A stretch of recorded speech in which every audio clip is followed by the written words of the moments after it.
Madame la Présidente,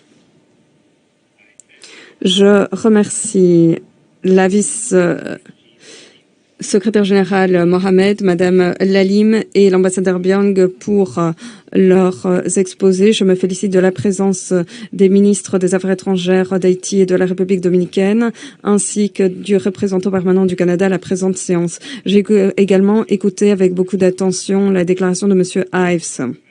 Madame la Présidente, en 2022, année qui touche à sa fin, Haïti a connu toujours les bandes, une résurgence du choléra, des pénuries alimentaires, énergétiques et des violences croissantes contre les enfants et les femmes. Le peuple haïtien connaît un désespoir, une agonie sans borne. Nous accordons beaucoup d'importance à la situation en Haïti.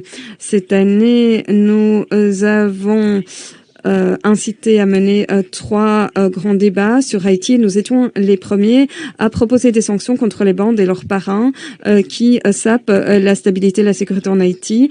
Également à demander au secrétaire général de formuler des recommandations sur la façon d'aider la police nationale d'Haïti à combattre les bandes et à demander de nous mettre à jour sur le processus politique.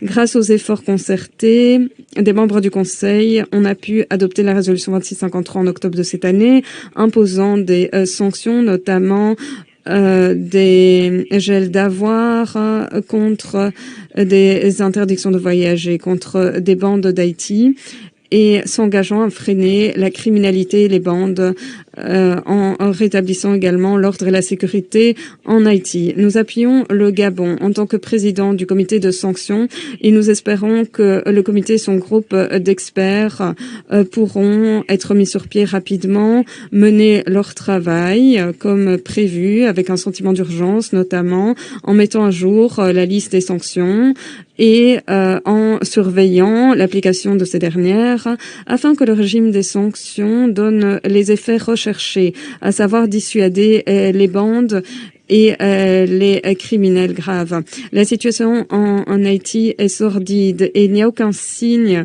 d'essoufflement de l'action des bandes. Nous l'avons dit à maintes reprises qu'empêcher les bandes de mettre main basse desserrer l'emprise des gangs sur le pays. Je le répète, nous appuyons pleinement le BINU et Madame Lalim pour leur travail. C'est un rôle crucial pour amener à négocier, pour amener les dirigeants politiques à négocier, nonobstant les discours qui, comme nous l'avons vu, jettent la pierre, qu'on agisse ou pas. La situation en Haïti est très complexe. Il faut absolument rétablir l'état de droit. Il faut un dialogue inclusif et responsable entre toutes les parties politiques, le secteur privé, avec la société civile, les jeunes, les femmes notamment, pour ouvrir la voie à des élections libres, régulières et démocratiques au plus tôt. Enfin, Madame la Présidente, étant donné que c'est la dernière réunion de ce type du mois de l'année et du mandat de l'Inde, merci de cette coopération. Même chose pour le Kenya, l'Irlande et ceux qui terminent leur mandat. Merci de votre coopération. Tous nos vœux de succès. Et je vous remercie. Je remercie l'Albanie.